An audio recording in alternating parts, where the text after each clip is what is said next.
বসন্তকাল এখনো শেষ হয়নি, হালকা শীতের আমেজ আছেই। তাতে ইসলামপুর মহল্লায় তুমুল ঝড় বৃষ্টি শুরু হয়েছে। ইফতার শেষ করে এক অভাগী মা তার 6 বছরের অসুস্থ মেয়ের সামনে বসে আছে। এমন সময় দরজায় কে যেন কড়া নাড়ে। মা, ও মা, দেখো না, কে যেন এসেছে।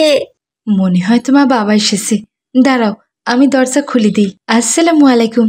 হায় আল্লাহ, এই বৃষ্টির মধ্যে আপনি ভিজে ভিজে এসেছেন, তাড়াতাড়ি ভেতরে আসুন। আর বলো না রাবেয়া, বাড়িতে আসতে না আসতে বৃষ্টি শুরু হলো। কে জানে এই অসময়ে বৃষ্টি হবে। এখন তো মার্চ মাস, ঠিকমতো শীত যায়নি। রাত হলে শীত পড়ে আর দিনে গরম। এবার মনে হচ্ছে শীত শেষ না হতেই বর্ষাকাল শুরু হয়ে গেছে। দেখো বাইরে কেমন ঝমঝমিয়ে বৃষ্টি পড়ছে। কি আর করা যাবে বলুন, সবই আল্লাহর ইচ্ছা। আপনি যান, তাড়াতাড়ি কাপড় বদলে আসুন। ভিজা জামা কাপড় পরে থাকলে আপনার সর্দি কাশি লেগে যাবে। এমনিতেই ঘরে ইকরা অসুস্থ হয়ে পড়ে আছে, তার উপর যদি আপনিও অসুস্থ হয়ে পড়েন তাহলে আমি একা হাতে কি করব বলুন তো। ঠিক আছে ঠিক আছে, যাচ্ছি। আজকে তুমি ইফতারে কি খেয়েছিলে? ঘরে তো তেমন কিছু আছে বলে মনে হয় না। যা খেয়েছি শুকর আলহামদুলিল্লাহ, ও নিয়ে আর চিন্তা করতে হবে না। এবার আপনি বলুন তো, কোথাও কি কোনো কাজ পেলেন? না রাবেয়া, কোথাও কোনো কাজের খোঁজ পাইনি। 6টা মাস শীত গেল। শীতের দিনে তো আর কেউ এসি সার্ভিসিং করায় না। ভেবেছিলাম শীতকাল পার হলে গরম পড়বে আর তখন সবাই তাদের বাসার এসি সার্ভিসিং করাবে, কিন্তু তা আর হলো কই। এখনও ঠিকমতো শীত যায়নি, তার মধ্যে আবার বৃষ্টি শুরু হয়েছে। এমন সময় তো কেউ এসি সার্ভিসিং করাবে না। ভেবেছিলাম জোনায়েদ স্যার হয়তো বা এসি সার্ভিসিং করাবেন, তাই ওনাদের বাড়িতে গিয়েছিলাম। কিন্তু গিয়ে দেখি ওনারা নাকি দেশের বাইরে গিয়েছেন। সে কি, তাহলে তো খুবই মুশকিল হয়ে যাবে। ইকরা সব ওষুধও শেষ হয়ে গেছে, ওষুধগুলো নিয়ে আসতে হবে। আর আমাদের জন্য না হলেও মেয়েটার জন্য তো ভালো মন্দ খাবার আনতে হবে। বলুন, আপনি একটু চেষ্টা করে দেখুন না, যদি অন্য কোথাও কোনো কাজ পাওয়া যায়। আমি আর কি করব বলো, চেষ্টা তো কম করছি না, কিন্তু আমার চেষ্টাগুলো বারবার ব্যর্থ হচ্ছে। দেখি একটু পর তারাবির নামাজ শেষে বাকিতে ওষুধ নিয়ে আসবো মেয়েটার জন্য। আর পরশুদিন জোনায়েদ স্যার এলে ওনার বাড়িতে যাব এসি সার্ভিসিং করার জন্য। ওনার তো বিশাল বাড়ি, প্রতিটা রুমেই প্রায় এসি আছে। ওনার বাড়িতে সার্ভিসিংয়ের কাজ করলে বেশ মোটা অঙ্কের টাকা পাবো। যেটা আপনার ভালো মনে হয় সেটাই করুন। এবার আসুন, খাবার খাবেন। একটু ভাত আর ডাল রান্না করেছি। শুধু আমার জন্য খাবার বাড়লে হবে? তোমার খাবার কোথায়? আসলে ইফতার করার পর আমার খুব খিদে পেয়েছিল, তাই তো আমি আপনার আগেই খেয়ে নিয়েছি। আপনি খেয়ে নিন। মিথ্যা কথা কেন বলছো রাবেয়া? তুমি তো কখনো আমাকে ছাড়া খাবার খাও না, তা আমি খুব ভালো করেই জানি। আর এটাও বুঝতে পারছি যে ঘরে আর কোনো বাজার নেই। আমি ইকরার ওষুধ আনার সময় কিছু বাজার নিয়ে আসব। এখন চলো আমরা 3জন খাবারটুকু ভাগাভাগি করে খাই। মা ইকরা, একটু কষ্ট করে উঠে বস মা, তোর মা তোকে খাইয়ে দিক। এরপর সবাই মিলে খাবার খায়। এভাবেই দিন কাটছিল। 2 দিন পর মানিক মিয়া জুনায়েদ স্যারের বাড়িতে গেলেন। আসসালামু আলাইকুম স্যার, ভালো আছেন? ওয়ালাইকুম আসসালাম। আলহামদুলিল্লাহ ভালো আছি, তুমি কেমন আছো? আলহামদুলিল্লাহ স্যার, আমিও ভালো আছি। আপনারা অবশেষে দেশে আসলেন স্যার। আমি তো বেশ কয়েকদিন আপনাদের বাড়িতে এসে ঘুরে গিয়েছিলাম। পরে একদিন দারোয়ান ভাই বললেন আপনারা বিদেশে গেছেন। কিন্তু কেন মানিক, তুমি কেন এসেছিলে? আসলে স্যার, আমার খুব কাজের দরকার ছিল। সামনে ঈদ, অথচ হাতে কোনো কাজ নেই। তাছাড়া একটা সপ্তাহ থেকে টানা বৃষ্টি হচ্ছে, তাই কোনো কাজ খুঁজে পাচ্ছি না। আপনি তো জানেন আমি এসি সার্ভিসিং করাই, আর গরম না পড়লে কেউ এসি সার্ভিসিং করায় না। যেহেতু আপনার বাসায় অনেক এসি আছে, তাই ভাবলাম আপনার বাসায় এসি সার্ভিসিংগুলো করালে বেশ কিছু টাকা পাবো, তাই আসছিলাম স্যার। কিন্তু এখনো তো গরম পড়েনি মানিক, গরম পড়লে তখন না হয় সার্ভিসিং করাবো। স্যার, যদি এখনই সার্ভিসিংটা করাতেন তবে কিছু টাকা পেতাম। আমার মেয়েটা খুব অসুস্থ স্যার, তাই আমি কাজ করে আপনার কাছ থেকে টাকা নিতে চাই। এ কি, এত জোরে হঠাৎ বৃষ্টি শুরু হলো কেন? রাফিয়া, তাড়াতাড়ি ভেতরে চলো, এখানে আর থাকা যাবে না। আর মানিক, তুমি বাড়িতে যাও, এই ব্যাপারে আমি তোমার সাথে পরে ফোনে কথা বলবো। এই বলে জুনায়েদ তার স্ত্রীকে নিয়ে ভেতরে চলে যায়।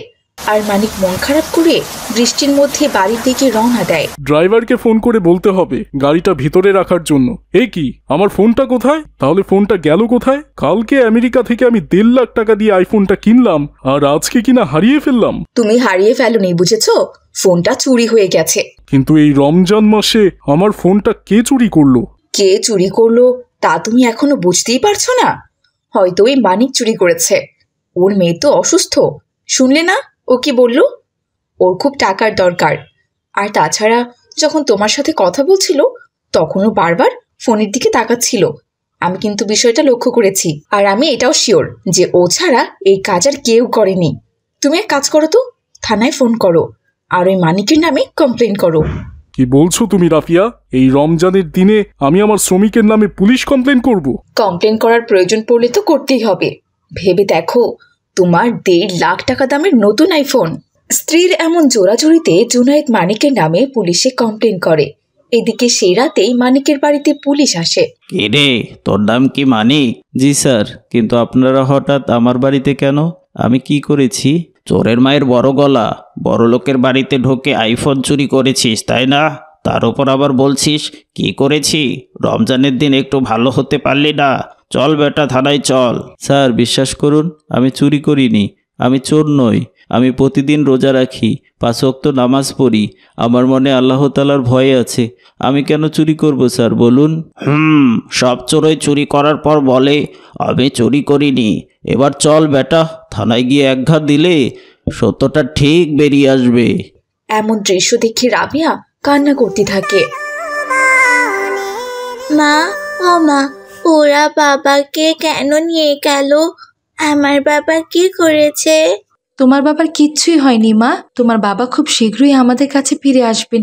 সত্য কখনোই লুকানো যায় না। সত্যের সাথে আল্লাহ আছেন। এদিকে জুনায়েদের বাড়ির কাজের লোক আক্কাস মিয়া আইফোন নিয়ে জুনায়েদের কাছে চলে আসে। স্যার স্যার, এই যে আমি আপনার ফোন পাইছি, এটাই আপনার বিদেশি ফোন না?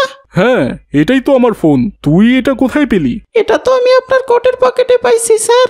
আপনি কইছিলেন না আপনার কোটটা যেন লন্ড্রি করতে দেয়, তাই আমি লন্ড্রি করাতে দিতে গিয়েছিলাম।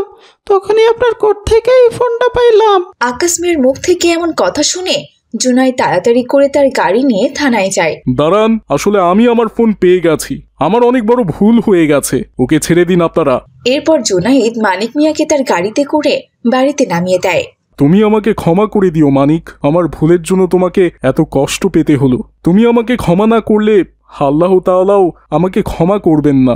আপনার উপর আমার কোনো অভিযোগ নেই স্যার, যা হবার হয়ে গেছে।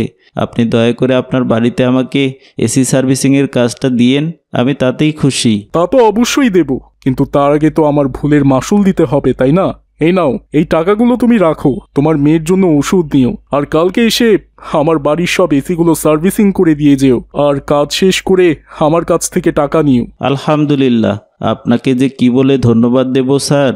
ধন্যবাদ দিতে হবে না মানিক, তোমার মতো সৎ লোক আজকাল পাওয়াই যায় না। তুমি রমজান মাসটা এভাবেই সার্ভিসিং এর কাজ করতে থাকো। ঈদের পর আমি তোমাকে আমার অফিসে চাকরি দেব, তাহলে তুমি মাস শেষে মোটা অঙ্কের বেতন পাবে। তাহলে আজ আমি আসি। এই বলে জুনায়েদ সেখান থেকে চলে যায়। আর জুনায়েদের কথায় মানিক ভীষণ খুশি হয়ে যায়। জুনায়েদের দেওয়া টাকা দিয়ে মানিক তার মেয়ের জন্য ওষুধপত্র এবং পরিবারের জন্য বাজার থেকে ইফতার কিনে নিয়ে আসে। আলহামদুলিল্লাহ, আমার মেয়েটাও এবার ঈদ পালন করতে পারবে। সত্যি আল্লাহ তাআলা দুঃখ দিয়ে পরীক্ষা করেন, আবার সুখ দিয়েও পরীক্ষা করেন। যত বেশি দুঃখ আসে তত বেশি আমরা সুখের দিকে ধাবিত হই।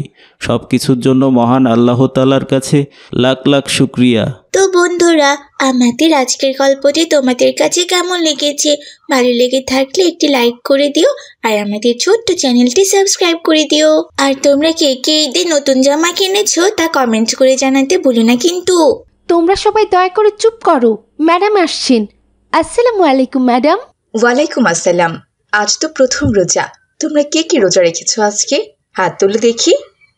এ কি, পুরো ক্লাস জুড়ে মাত্র একজন রোজা রেখেছে, বাকিরা একজনও রোজা রাখোনি তোমরা? যাই হোক, সবাই রোজা রাখার চেষ্টা করবে, কেমন? জান্নাতুল, শোনো মা, তুমি যেহেতু আজকে রোজা আছো, তাই তুমি 1টার মধ্যে বাসায় চলে যাবে, কেমন? আর বাকিরা সবাই থাকবে, বুঝেছো? আমি পরীক্ষার জন্য তোমাদের অতিরিক্ত ক্লাস নেব। সে কি কথা, জান্নাতুল রোজা রেখেছে বলে ম্যাডাম ওকে সবার আগে ছুটি দিয়ে দিলেন, আর আমরা কিনা অতিরিক্ত ক্লাস করব? দূর বাবা, ভালো লাগে না। আমি যদি জানতাম যে রোজা রাখলে দ্রুত ছুটি দিয়ে দিবে, তাহলে জান্নাতুলের মতো আমিও হাত তুলতাম। কি আর করা যাবে, আজকে কোনো রকম ক্লাস করি, কাল থেকে আমিও রোজা রাখবো, তাহলে আর আমাকে অতিরিক্ত ক্লাস করতে হবে না।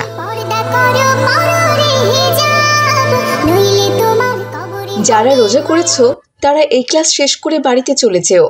যাই হোক, আজকে তোমরা কে কে রোজা আছো? সাবিহা ম্যাডামের কথা শুনে সব বাচ্চারা হাত তোলে।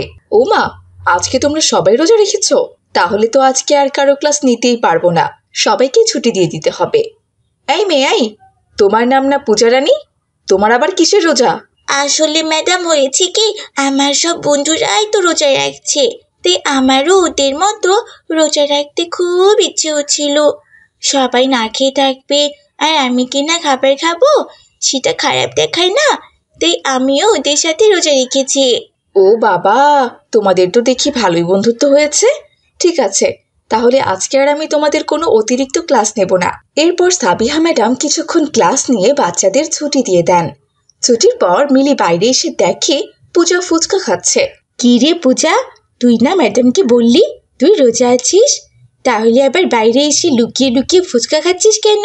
তুই কি যে বলিস না মিলি, মিথ্যা কথা না বললে তো ম্যাডাম সবাইকে ছুটি দিয়ে একাই আমার ক্লাস নিতেন রে, আর তোরা সবাই চলে যেতিস, আর আমি বুঝি একা একা ক্লাস করতাম? এমনিতেই পড়াশোনা করতে আমার একদম ভালো লাগে না। ও, তবে এই ব্যাপার, যাক বাবা, ভালোই করেছিস। এবার দে তো দে, দুটো ফুচকা দে তো খাই। সে কি রে মিলি, তুই না বললি তুই রোজা? কি যে বলিস না, আমি তো ম্যাডামকে মিথ্যে কথা বলেছিলাম যে আমি রোজা রেখেছি, নইলে তো আমাকে অতিরিক্ত ক্লাস করতে হতো। তার মানে বোঝা যাচ্ছে আমরা সবাই পড়াচোর। আজ আমি কোনো টাকা আনিনি, তাই ফুচকা কিনে খেতে পারছি না। তোর প্লেট থেকে আমাকে দুটো ফুচকা দে, আগে খাই। এরপর পূজা আর মিলি দুজনে একসাথে ফুচকা খেতে থাকে। তারপরে যে যার বাড়িতে চলে যায়।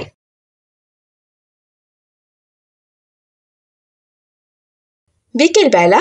মিলি, তুই তো রোজা রেখে ঠিকমতো নামাজও পড়ছিস না, যা নামাজ পড়ে আয়, এরপর আমার হাতে হাতে একটু কাজ করে দিবি। ধুর মা, তুমি কি যে বলো না, আমি তো একটু আগেই নামাজ পড়ে এলাম, আর তাছাড়া আমার কাজকর্ম করতে একদম ভালো লাগছে না। ছোট মানুষ হয়েও আমি সারাদিন রোজা রাখছি, আর তুমি কিনা আমাকে দিয়ে কাজ করাতে চাইছো? আমি পারবো না। আসলেই তো, এইটুকু মেয়ে রোজা রাখছে, ওকে দিয়ে কাজ করানো আমার উচিত হবে না। ঠিক আছে মা, তোকে কাজ করতে হবে না, তুই গিয়ে বিশ্রাম কর, আমি ইফতার তৈরি করছি। মা, বলছি কি, শোনো না, আজকে ইফতারে আমার জন্য পেঁয়াজি, বেগুনি, আলুর চপ, ডিমের চপ আর কয়েকটা সবজির চপ করে দিও। আজকে আমার ভাজা পোড়া খেতে খুব ইচ্ছে করছে। সে কি রে, এত কিছু খাবি? এমনিতে ইফতারের আর বেশিক্ষণ বাকি নেই, এতটুকু সময়ে আমি এত কিছু রান্না করব কিভাবে? এত কষ্ট করে রোজা করে যদি একটু ভালো ইফতারি না খেতে পারি, তাহলে কি আর রোজা করতে ইচ্ছে করবে? তুমি জানো না ইফতার করার সব? তুমি আমাকে ইফতার না বানিয়ে দিলে তোমার কিন্তু পাপ হবে। তোমার সাথে কথা বলতে বলতে আমার খুব মাথা ব্যথা করছে, আমি বাবা গেলাম। এই বলে মিলি ঘরে চলে যায়। আর এদিকে রূপা অল্প সময়ে মেয়ের জন্য কিছু তেলে ভাজা ইফতার রেডি করেন। দেখতে দেখতে আজান দিয়ে দেয়, আর মিলিও ইফতার করে ঘরে গিয়ে শুয়ে পড়ে।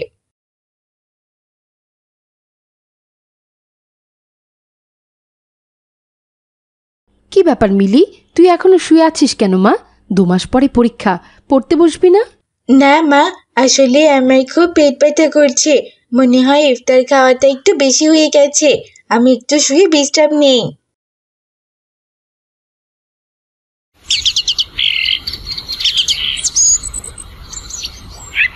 বাচ্চারা, তোমরা সবাই হোমওয়ার্ক করে নিয়ে এসেছো তো? এখানে তো সবার খাতাই দেখতে পাচ্ছি, একটা খাতা কম মনে হচ্ছে। তোমাদের মধ্যে কে হোমওয়ার্ক করনি? দাঁড়াও। ম্যাডাম, আসলে আমি হোমওয়ার্ক করে নিয়ে আসিনি। সে কি কথা, যাও বাইরে গিয়ে কান ধরে দাঁড়িয়ে থাকো। ম্যাডাম, দয়া করে এভাবে বলবেন না, আপনি তো জানেনই আমি প্রতিদিন রোজা করছি, আর তাছাড়া কালকে বেশি ইফতার খাওয়াতে আমার খুব পেটে ব্যথা করছিল, তাই হোমওয়ার্ক করতে পারিনি। দয়া করে এবারের মতো আমাকে ক্ষমা করে দিন। আচ্ছা আচ্ছা বাবা, ঠিক আছে, কাল থেকে সকাল সকাল উঠে আগে হোমওয়ার্কটা কমপ্লিট করবে, কেমন? যাক বাবা, মিথ্যে কথা বলি আজকে আমি বেঁচে গেলাম। স্কুল শেষে মিলি ফুচকা খেয়ে বাড়িতে চলে যায়। এভাবেই দিন কাটছিল। একদিন রাজু স্যার ক্লাস নিতে এলেন। শোনো বাচ্চারা, তোমাদের পরীক্ষার তো আর বেশি দিন নেই, তাই আজকে ইম্পর্টেন্ট একটা টপিক তোমাদের রিডিং পড়তে দিব। কি মুশকিলে পড়লাম রে বাবা, এই রাজু স্যার আবার রিডিং পড়তে দেবেন? স্যার, আমি একটা কথা বলতে চাই। কি বললে মিলি? ও বুঝেছি, তুমি আগে রিডিং পড়তে চাও, এটা বলবে তো। আচ্ছা ঠিক আছে, পড়ো তাহলে। না না স্যার, আসলে আমি এটাই বলতে চাচ্ছিলাম যে আমি তো রোজা আছি, তাই আমার শরীরটা খুব খারাপ করছে। আমি একটু কমন রুমে গিয়ে বিশ্রাম নেব স্যার। ঠিক আছে, যাও। এরপর মিলি কমন রুমে গিয়ে বেঞ্চের উপর শুয়ে পড়ে আর নাক ডেকে ঘুমোতে থাকে। এভাবেই দিন কাটছিল। মিলি প্রতিদিন স্কুলে পড়াশোনায় ফাঁকি দিত আর বাড়িতেও লেখাপড়া করতো না। কি রে, পড়তে বসবি না? রোজ রোজ ইফতার করেই তো তুই শুয়ে পড়িস। সামনে তোর পরীক্ষা, পড়তে বসতে হবে না? প্রতিদিন রোজা রাখার বাহানায় লেখাপড়া না করে শুয়ে পড়িস। কাল থেকে তোকে আর রোজাই করতে হবে না। দেখেছো বাবা, মা আমাকে রোজা করতে নিষেধ করছে। তুমি যে আমাকে রোজা করতে নিষেধ করছো, তোমার তো পাপ হবে। তুই তো রোজা রেখে নামাজও পড়িস না। সেই রোজা রেখে তুই কি করবি শুনি? শুধু ফাঁকিবাজি, তাই না? আহা, মেয়েটাকে ওভাবে বকছো কেন? ওটুকু একটা মেয়ে রোজা রেখেছে, ওকে তো আমাদের উৎসাহ দেওয়া উচিত। তুমি যাও মা, ঘরে গিয়ে বিশ্রাম নাও। বাবার কথা শুনে মিলি ভীষণ খুশি হয় আর ঘরে গিয়ে বিশ্রাম নিতে থাকে। পরের দিন সে আবারও স্কুলে যায়। মিলি, বইয়ের 27 নম্বর পৃষ্ঠা বের করে রিডিং পড়া শুরু করো। স্যার, আমি তো রোজা রেখেছি, আর আপনি আমাকে দিয়ে রিডিং পড়াবেন? এমনিতেই আমার খুব মাথা ঘুরছে। আমি একটু কমন রুমে গিয়ে বিশ্রাম নেব স্যার। রোজ রোজ দেখছি তুমি অসুস্থ হয়ে পড়ছো। যেহেতু তুমি রোজা রাখতে পারছোই না, তাহলে রোজা রাখতে যাও কেন? হ্যাঁ, এখন যদি অসুস্থ হয়ে পড়ো তাহলে কি হবে? স্যার তো মনে হচ্ছে আজকে আমার দ্বারা রিডিং পড়িয়েই ছাড়বেন। আমি এক কাজ করি, আমি বরং অজ্ঞান হওয়ার নাটক করি। যেমন ভাবনা তেমনই কাজ। মিলি হঠাৎই মাথা ঘুরে নিচে পড়ে যায়। এই সাহেব, তাড়াতাড়ি অফিস রুমে যাও আর ডাক্তারকে ডেকে নিয়ে আসো।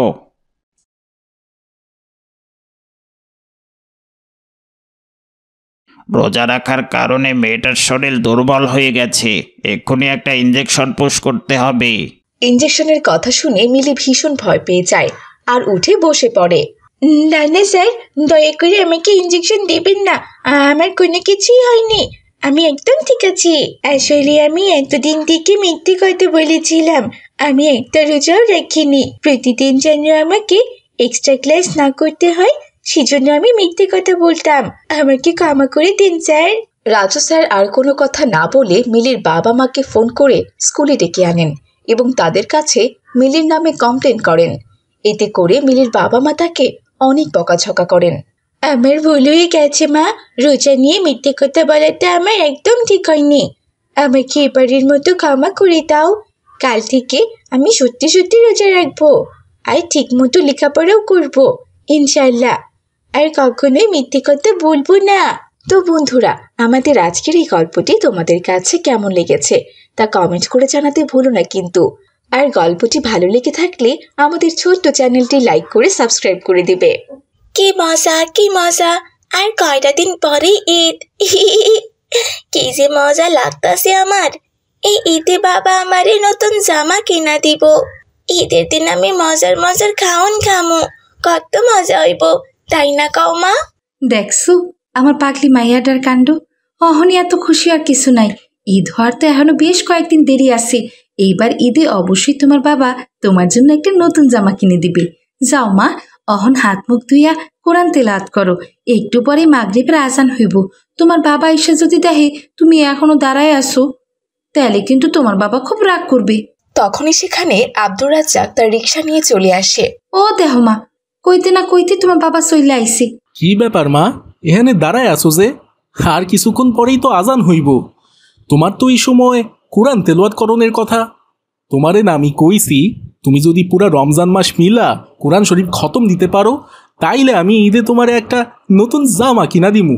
বাজান, আমার তো কোরআন খতম দেওয়া প্রায় শেষের দিকে, আর মাত্র 3 পারা বাকি আছে। আশা করতাছি রমজানের এই কয়েকদিনের মধ্যেই আমি কোরআন খতম দিতে পারুম। তুমি কোনো চিন্তা করো না বাজান, তবে তুমি কিন্তু এবার ঈদে আমারে নতুন জামা কিনা দিবা, এটাই আমার শেষ কথা। শেষে আবার কইও না যে আমার কাছে কোনো টাকা নাই। এরপর হালিমা মায়ের সাথে ঘরে চলে যায়। তারপর মাগরিবের আজান শুরু হয়। সবাই একসাথে ইফতার শেষ করে। ইফতার শেষে আব্দুর রাজ্জাকও রিকশা নিয়ে আবার বের হয়। তখন আসিয়া বেগম বলে, এ কি, আপনি এটা কি করতেছেন? রিক্সা নিয়ে আবারও যাইতেছেন যে? তুমি তো জানোই রমজান মাসে তেমন একটা ভাড়া পাওয়া যায় না, আর সারাদিন রোজা রাখার ক্লান্তিতে ঠিক মতো রিক্সাও চালাইতে পারি না। ইফতার কইরা গায়ে একটু শক্তি বাড়ছে, যাই দেখি কোনো ভাড়া পাওয়া যায় কিনা। মাইয়াডারে তো কথা দিছি এবারে ঈদে ওরে আমি একটা নতুন জামা কিনা দিমু, কিন্তু সারাদিন রিক্সা চালাইয়া যা টাকা আয় হয় তা দিয়া তো সংসারটাই চলে না। এর মধ্যে মাইয়াডারে নতুন জামা কি কইরা কিনা দিমু কও? ওগো, চিন্তা করো না, ঈদের তো এখনো বেশ কিছুদিন দেরি আছে। এই কয়দিনের মধ্যে আল্লাহ তাআলা নিশ্চয়ই কোনো না কোনো ব্যবস্থা করে দিব। যান, আল্লাহর নাম করে বাইরে যান, দেখেন কোনো বাড়াটারা পান কিনা। এরপর আব্দুর রাজ্জাক বেরিয়ে পড়ে। পথে তার সাথে আব্দুল্লাহর দেখা হয়। আরে আব্দুর রাজ্জাক, দাঁড়াও দাঁড়াও, আমাকে একটু বাসায় পৌঁছে দিয়ে এসো ভাই। কেমন আছেন? এই তো আলহামদুলিল্লাহ ভালো। তুমি ভালো আছো তো? এই তো আছি কোনো রকম স্যার। গরিবের আবার ভালা দেখেন না, সারাদিন রোজা থাকুনের পরেও আবার রিক্সা নিয়ে বার হইতে হইছে, একটু বাড়তি ইনকামের আশায় আর কি। সামনেই তো ঈদ, আর ঈদের মধ্যে তো অনেক খরচ, তার উপর আবার মাইয়ারা জেদ ধরছে এবারের ঈদে ওরে একটা নতুন জামা কিনে দিতে হইব। ওহো, চিন্তা করো না রাজ্জাক, ঈদের তো এখনো আরো বেশ কিছুদিন বাকি আছে। পরিশ্রম করো, নিশ্চয়ই আল্লাহ তাআলা তোমার দিকে মুখ তুলে তাকাবেন। আর হ্যাঁ শোনো, ঈদের আগে আমার সাথে দেখা করো, আমি বোনাসের কিছু টাকা পাবো। সেই টাকা গরিবদের মাঝে বিলি করে দেওয়ার নিয়ত করেছি। তোমার জন্য কিছু টাকা রেখে দেবো সেখান থেকে। তোমার সাথে যদি রাস্তায় দেখা নাও হয়, অন্তত আমার বাড়িতে গিয়ে তুমি নিয়ে এসো। আচ্ছা ঠিক আছে স্যার, ওরেন আপনারে আমি বাড়ি পৌঁছায় দিয়ে আহি।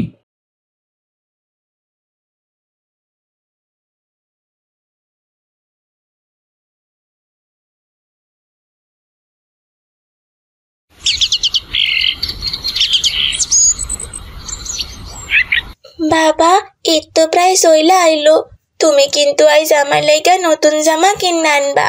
মা হালিমা, ঈদের তো এখনো বেশ কিছুদিন দেরি আছে। আমি আমার রক্ত বিক্রি কইরা হইলেও এবারের ঈদে তোমারে জামা আমি কিনা দিমু। মন দিয়ে আল্লাহর ইবাদত করো, আল্লাহর কাছে দোয়া করো, আল্লাহ যেন তোমার বাজান রে একটুখানি সুস্থ রাখেন। ঠিক আছে বাবা, আসসালামু আলাইকুম রহমতুল্লাহ। ওয়ালাইকুম আসসালাম ওয়া রাহমাতুল্লাহ। মা, এই বলে আব্দুর রাজ্জাক রিকশা নিয়ে বেরিয়ে পড়ে। পথে এক ধনী লোকের সাথে তার দেখা হয়। এই রিক্সাওয়ালা, আমাকে একটু মার্কেটে নিয়ে যা তো, বাসার জন্য অনেক কেনাকাটা করতে হবে আমায়। হাই স্যার, ঠিক আছে স্যার, উইঠা পড়েন স্যার। এই তুই এক কাজ কর, তুই এখানেই রিক্সা নিয়ে বসে থাক, আমি মার্কেট শেষ করে মার্কেট নিয়ে আমার বাসায় যাব। চিন্তা করিস না, তোর ভাড়া একটু আমি বাড়িয়ে দিব। ঠিক আছে স্যার, আমি এখানেই বইসা থাকুম, আপনি কিন্তু তাড়াতাড়ি ফিরে আইসেন। তারপরে লোকটি মার্কেটের ভিতরে চলে যায়। কিছুক্ষণ পর লোকটি অনেক মার্কেট আর শপিং ব্যাগ নিয়ে চলে আসে। চল চল, অনেক শপিং করেছি, এখন আমাকে বাসায় দিয়ে আয়। স্যার, আপনি এটা কি করতেছেন? মাত্র 40 টাকা ভাড়া দিতেছেন যে? আমি পুরা 2 ঘন্টা আপনার জন্য অপেক্ষা করছি। আপনি কইছিলেন আমারে কিছু টাকা ভাড়া আপনি বাড়ায় দেবেন, কিন্তু আপনি যেইখান থেকে মার্কেটে গেছেন, মার্কেট থেকে ওইখানের ভাড়া তো 100 টাকা। আরে ধর, তোদের মতো ফকিন্নিদের নিয়ে আর পারি না। 2 ঘন্টায় 40 টাকা আয় করতেছিস, এটা কি ভেসে আসে? তোকে তো 10-20 টাকা দেওয়া উচিত, আমি তো আরো 20 টাকা বাড়িয়ে দিয়েছি। এখন কি তুই এই টাকা নিবি? স্যার, আপনি এটা কি কইতাছেন? আমি অনেক দিন ধইরা রিক্সা চালাই, কোথাকার কি ভাড়া সেটা তো আমি ভালো কইরা জানি। আপনি যদি এখন আমার 100 টাকা দেন তাইলে আমি নিমু, না হইলে আপনার ভাড়ার আমার দরকার নাই। আচ্ছা ঠিক আছে, না নিলে আর কি করার, আমি তাহলে গেলাম। এই বলে লোকটি টাকা না দিয়ে সেখান থেকে চলে যায়। লোকটি চলে যাওয়ার পর আব্দুর রাজ্জাক চোখের পানি ফেলতে ফেলতে বলে, হায় আল্লাহ, আপনি মানুষের বিচার দেখছেন? আল্লাহর দুনিয়াতে এমন মানুষ যে আছে, রিক্সা চালকের টাকা ওমাইরা খায়। মার্কেট থেকে তো মনে হইতাছে 1 লাখ টাকা শপিং কইরা আনছে, কিন্তু সামান্য রিক্সাওয়ালার 100 টাকা বেশি দেখলো, আমারে টাকা না দিয়েই চইলা গেল। তুমি তার বিচার কইরো আল্লাহ। এভাবে আরো বেশ কিছুদিন কেটে গেল। আজকেও আব্দুর রাজ্জাক রিক্সা নিয়ে বের হতে ধরল। তখনই সেখানে ওর মেয়ে হালিমা আসে। বাবা, ও বাবা, ঈদের তো আর বেশি দিন বাকি নাই, তুমি এখনো আমার জন্য নতুন জামা আনতেছো না কেন? মা হালিমা, তুমি চিন্তা কইরো না, আমি আজকেই তোমার জন্য একটা নতুন জামা কিনা নিয়ে আমু। বিকেল বেলায় তুমি তোমার নতুন জামা পাইয়া যাবা। তোমার জন্য কয়দিনে আমি দিন রাত পরিশ্রম কইরা টাকা জমাইছি মা, সেই টাকা দিয়ে আজ আমি মার্কেটে যামু। কি মজা, কি মজা! বাবা আজকে আমার জন্য নতুন জামা কিনে আনবো, কি মজা! আমার কি যে আনন্দ হইতাছে, কি মজা! দেখছো আমার পাগলি মায়ের কাণ্ড, নতুন জামার কথা হই নাই কেমন খুশিতে লাফালাফি শুরু করছে। আমি তাহলে এখন যাই মা। আচ্ছা ঠিক আছে বাবা, আসসালামু আলাইকুম ওয়া রাহমাতুল্লাহ। ওয়ালাইকুম আসসালাম মা হালিমা। এরপর রাজ্জাক রিক্সা নিয়ে বেরিয়ে পড়ে। সারাদিন রিক্সা চালিয়ে সে বিকেলবেলা একটা শপিং মলে আসে। যাক বাবা, কদিনে রিক্সা চালাইয়া এই 2000 টাকা জমাইছি, আর আজই এই টাকা দিয়া মাইয়ার জন্য একটা জামা, মাইয়ার মায়ের জন্য একটা বোরকা, আর আমার জন্য একটা পাঞ্জামি কিনবো। হালিমার মারে তো কত বছর ধইরা ঈদে কোনো কাপড় দেই না। এই কথা বলে আব্দুর রাজ্জাক টাকাটা বের করে। ঠিক তখনই একটা ছিচকে চোর এসে টাকাগুলো তার হাত থেকে নিয়ে দৌড় দেয়। হায় হায়, আমার টাকা দিয়া যাও, আমি অনেক পরিশ্রম কইরা মাত্র 2000 টাকা জমাইছি, দিয়া যাও আমার টাকা। এইটা আমার কি হইয়া গেল? রোজা থাইকা অনেক কষ্ট কইরা মাত্র 2000 টাকা জমাইছিলাম মাইয়াটার জন্য একটা জামা কিনুনের জন্য, কিন্তু আমার সেই সম্বল টাকাটাও তো চুরি কইরা লইয়া গেল। এখন আমি আমার মাইয়াটারে কি জবাব দিমু? মাইয়াটা তো আমার আশায় বইসা থাকবো, আমি ওরে কি জবাব দিমু আল্লাহ। ঠিক তখনই সেখানে আব্দুল্লাহ তার মেয়ে মিলি আর সাইমকে নিয়ে মার্কেট করতে চলে আসে। এ কি আব্দুর রাজ্জাক, তুমি এখানে বসে কান্না করছো কেন? কি হয়েছে তোমার?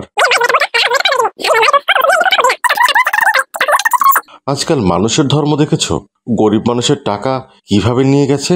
আব্দুর রাজ্জাক, তুমি কোনো চিন্তা করো না, তোমাকে আমি বলেছিলাম না এবার আমি বোনাসের কিছু টাকা পাবো, টাকাটা আমি গরিব মানুষদেরকে সাহায্য করব। চলো আমি তোমাদের সবার জন্য কিছু না কিছু মার্কেট করে দেই।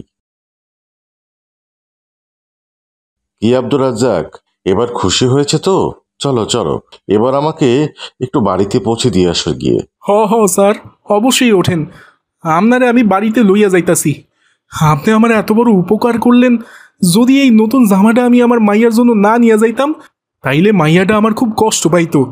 মাইয়াটা অনেক দিন ধরে আমারে কইতাছিল একটা নতুন জামার লাইগা। হ্যাঁ আব্দুর রাজ্জাক, তোমার মেয়ে অনেক খুশি হবে। আব্দুল্লাহ যখন রিক্সা করে যাচ্ছিল তখনই পথে দেখে অনেকজন ভিড় করে রাস্তায় পড়ে থাকা রক্তাক্ত একটা মেয়েকে দেখছে। কি ব্যাপার আব্দুর রাজ্জাক, ওখানে কি হয়েছে? একটু থামাও তো দেখি। হায় আল্লাহ, এইটা আমার কি হইয়া গেল? এইটা তো আমার মাইয়া। মারে, তুই এখানে কি করতেছিলি? আমি তো তোর জন্য নতুন জামা নিয়ে আইছিলাম মা। এই দেখ মা, এই দেখ তোর নতুন জামা। তুই এইটা কি করলি মা? একটা নতুন জামার জন্যে নিজের জীবনটা দিয়ে দিলি রে মা। আব্দুর রাজ্জাকের এমন কান্না দেখে উপস্থিত সবাই কান্না করে দেয়। তারপর আব্দুর রাজ্জাক মেয়েকে নিয়ে বাড়িতে চলে যায়। আব্দুর রাজ্জাকের বউ তখন বলে, ওগো, তুমি এটা কারে লই আইছো? এ তো আমারই মাইয়া। আমার মায়ের কি হইছে? ওর সারা শরীর রক্ত কেন? কি হইছে গো? মা, ও মা, আমি বাবার কাছে গেলাম গো। বাবা আমারে কইছে আজকে আমার জন্য একটা নতুন জামা কিনা নিয়ে আসবো। বাবার আসার সময় হইয়া গেছে, আমি বাবারে একটু আগাইয়া নিয়ে আসি। দেখছো আমার পাগলি মাইয়াটার কাণ্ড। আমি একটু আগাইয়া যাই, আমার যে নতুন জামা দেহনের লাইগা আর তার সইতাছে না। বাবারে আমি গিয়া একটু আগাইয়া লইয়া আহি। এই বলে হালিমা বাহিরে চলে যায়। পথে তখনই একটা গাড়ি এসে হালিমাকে অ্যাক্সিডেন্ট করে দিয়ে চলে যায়। বউ, এইটা আমাগো লগে কি হইয়া গেল? আমার মাইয়াটা একটা নতুন জামার লাইগা এই দুনিয়া ছাইরা চইলা গেল। হায় রে, ঈদের নতুন জামা। এবার এই নতুন জামাটা কে পরবো এই জামা?